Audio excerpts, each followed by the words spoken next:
What's going on, YouTube? This is Mick on the mic, and today is my official prediction of the Mexican monster David Benavidez versus Caleb Sweet Hands Plant fight, which is going to take place tonight on Showtime pay-per-view. So before I get started with this, I'd like everyone to hit that like button, hit the subscribe, hit the bell icon so you can be notified anytime I drop a new video.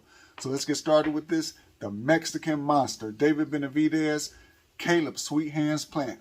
The grudge match, they don't like each other, they want to hurt each other, and tonight is going down. They want to take it to each other. Showtime pay-per-view. You got David Benavidez, a pressure fighter, has fast hands, throws combinations, likes to dig to the body, break his opponents down. Then you got Caleb Sweet Hands Plant, who likes to move around the ring, has good defense, great jab. He likes to catch you in exchanges, and got great ring generalship, ring IQ. So this is going to be a contrast of style.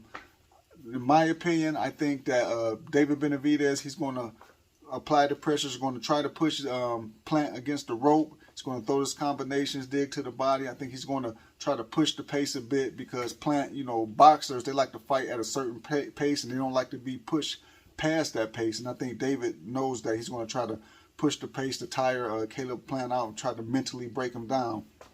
Caleb Plant, of course, he has to stay off the ropes. He has to try to catch David Benavidez in exchanges, try to catch him with something hard, hurt him, try to gain his respect so he doesn't just try to steamroll him. So it's going to be a really, really entertaining fight. Both guys, I think, is coming to win. They don't like each other. They want to hurt each other. In my opinion, my prediction, I think the winner of the fight will be David Benavidez. I think he's going to apply the pressure. I think he's going to hurt Caleb Plant multiple times in the fight. He's going to keep hurting him to the body, stop the legs from moving.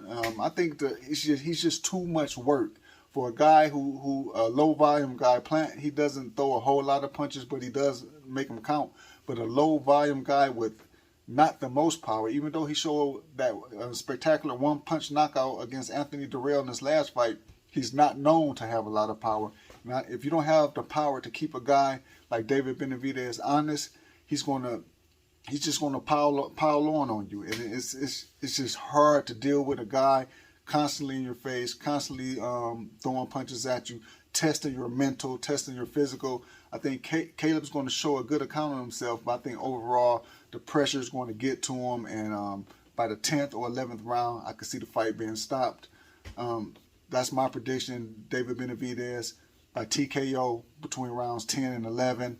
I just think he's too much work, and it's too much for Caleb Plant to deal with. Then you also got a good undercard. You got Joey Spencer and Jesus Ramos. I think that's going to be a good fight. Two young guys, undefeated. Somebody's always got to go. Ramos is a bigger guy, so I think overall, he's a bigger guy. I don't know much about them. I haven't seen them fight a whole lot, but from what I have seen, I think Ramos will take the win. You also got Chris Colbert versus Jose Valenzuela. So that's going to be a good fight. Both of them coming off the first defeats of their career, so they both got something to prove in this fight.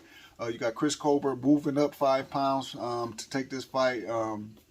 It's going to be a good fight. I think in the beginning rounds, Valenzuela he's a heavier handed fighter. He's a stronger guy. So I think his punches are going to kind of it's going to appear to knock Chris Colbert around a little bit, but I think Colbert's going to settle in, use his boxing skills, and the object is to win more rounds than your opponent. I think this is going to be a 10-round fight. So I see Chris Colbert winning 6 rounds, at least 6 rounds to take the win. I think he has the experience edge, and I just think overall he's a better boxer. So as long as he doesn't get knocked down or hurt, I see him winning the 6 rounds needed to win the fight.